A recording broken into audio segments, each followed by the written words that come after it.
Chapter 18. Excuse me, a voice called out. Is there any way we could borrow that demigod? Nico forced himself not to pass out, even though he wanted to chase after unconsciousness. He tried to twist around to see who was speaking, but he didn't need to. Nyx promptly dropped him, and his back hit the ground, knocking the air clean out of him.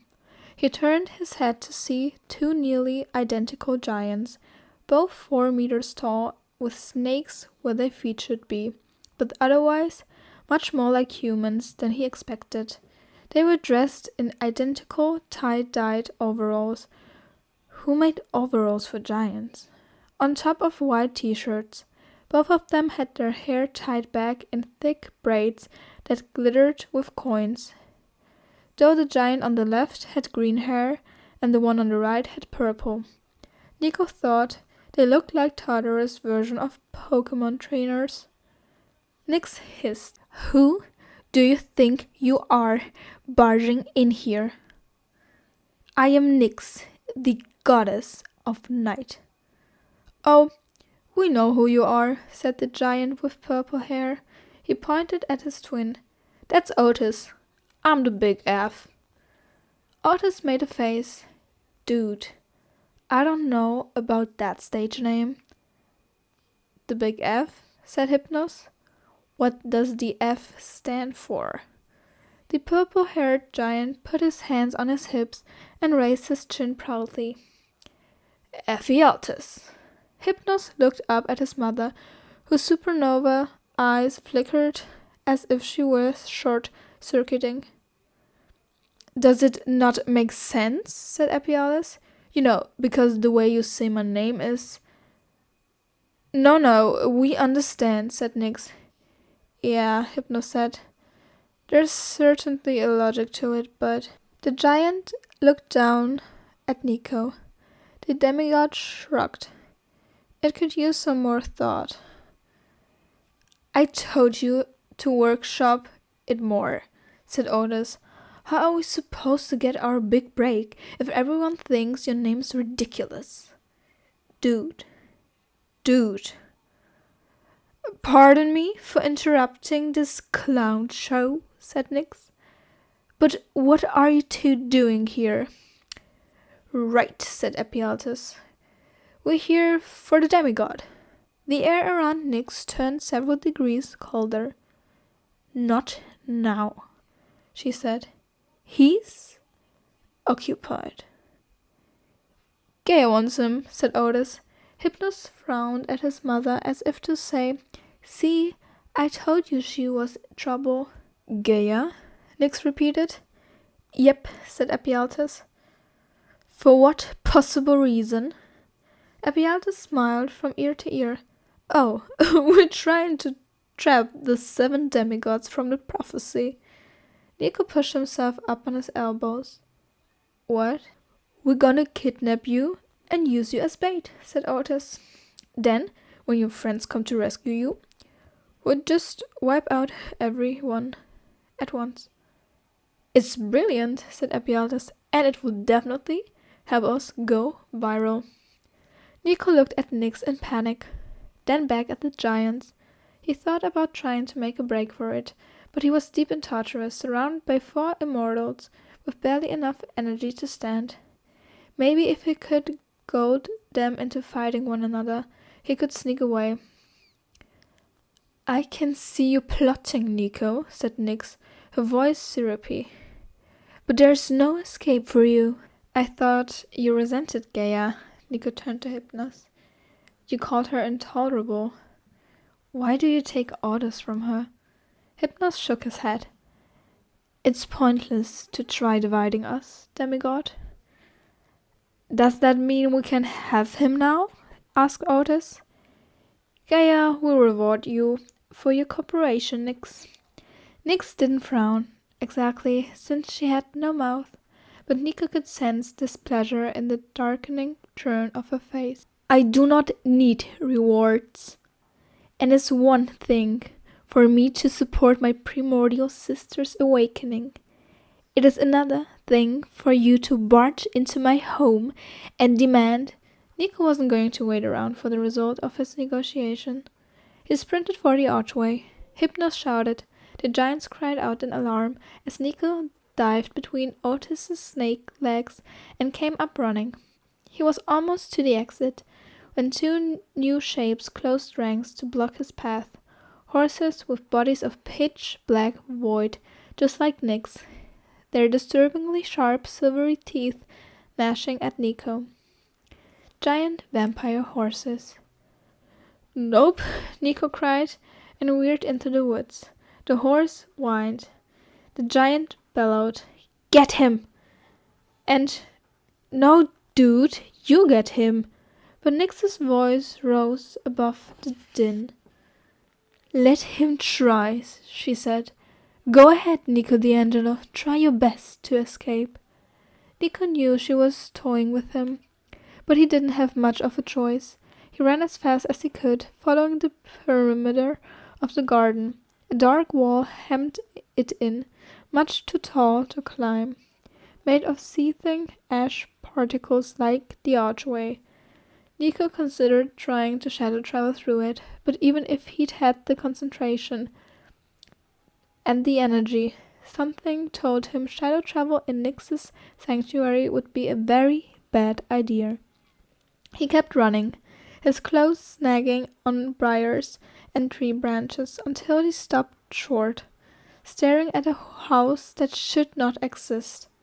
Nico had seen so many terrible things over the course of this journey through Tartarus. But this was what broke him. The living house towered above him, its many gables and overlook and bay windows shifting from one shape to another, each one like an eye, dilating, constricting, swiveling to focus on him. Nico could sense them inspecting him, peering deep into his soul. The black shutters snapped hungrily. The double doors yawned, inviting him in past bristling rows of black teeth. He dropped to his knees. As the house shifted and shuddered, Nico realized what it was made of. Like the archway, like the garden wall, the house was constructed from black particles. But these particles weren't dust or ash or stone, as Nico had thought. Each and every speck was an insect. Billions of tiny wings, pinkers and stingers swarmed together, somehow forming the shape of the mansion and not collapsing.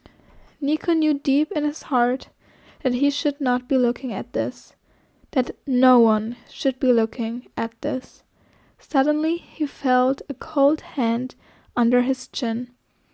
Nyx lifted Nico's head and tenderly wiped the tears from his cheek. "I told you, there was no escape," she said gently, almost as if she pitied him. What is this place?" he asked. "The Mansion of Night. It is my home." Nico whimpered. Why design something so awful? "You have seen nothing but the smallest part. You mortals have a phrase for that. The tip of the iceberg. It is the purest expression of who I am." He sobbed and shut his eyes, but he could still envision it in his mind. He imagined himself breaking down, crumbling into a billion swarming insects that would slowly be absorbed by that house. "Your filter has burned away," Nyx said softly. "Few demigods have ever entered Tartarus. Few still have seen my home. The mist clings to you, trying to protect your sanity from the true appearances of things." She caressed Nico's face. "But now you can see it all, can't you, child?" "Yes," he said, wishing it wasn't true. Suddenly, it didn't seem like such a big thing to be drawn into the black hole of Nyx's gaze, to be crushed into nothingness by her gravitational pull. It might hurt less than seeing the world like this, nothing but swarms of dark, ravenous bugs, pushed into whatever pattern pleased the goddess of night. Nyx lowered herself until her head was level with Nico's. Good. I'm going to give you over to the giants, because I believe in what Gaia is doing. But if there is any future in which you survive, in which you and your little demigod friends aren't destroyed, then we will continue this conversation, Nico D'Angelo. She rose and spread her smoky wings to their full span. I will make you choose your true nature. You won't be able to escape it. Nico may have whimpered. He was too terrified to even be ashamed. Nyx turned to the giants. Take him. Behind Otis and Ephialtes, the massive fanged stallions snorted and pawed the ground. Nyx raised her hand. Settle down, Shadow. Shade. There will be other flesh for you to devour. Hypnos took the reins and led them away. As Otis loomed over Nico, the giant's huge hands wrapped around the demigod's ribcage and lifted him from the ground, but Nico was too terrified, too scared to resist. Did you bring it? Otis asked his brother. Ephialtes scoffed. Of course I did. What kind of giant do you think I am? The big F snapped his big fingers. An enormous bronze jar poofed into existence on the gravel path. As Ephialtes prized open the lid, Nico realized the jar was just the right size to fit, well, him. Thanks for making this so easy, kid, Otis said, lifting him over the mouth of the jar. I can promise this won't hurt. Goodbye, Nico D'Angelo, Nyx called. You may not remember our meeting.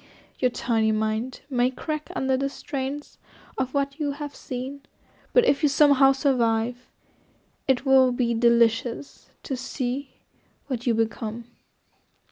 Otis stuffed him inside the jar, and Nico's hand closed around the pomegranate seeds that Nemesis had given him. Had she known this would happen? Maybe she'd been part of the trap that would end them all. The idea that his friends might try to rescue him brought him no comfort. As Nico was sealed in the darkness of the bronze jar, only one thought persisted in his shattered mind. I failed them all.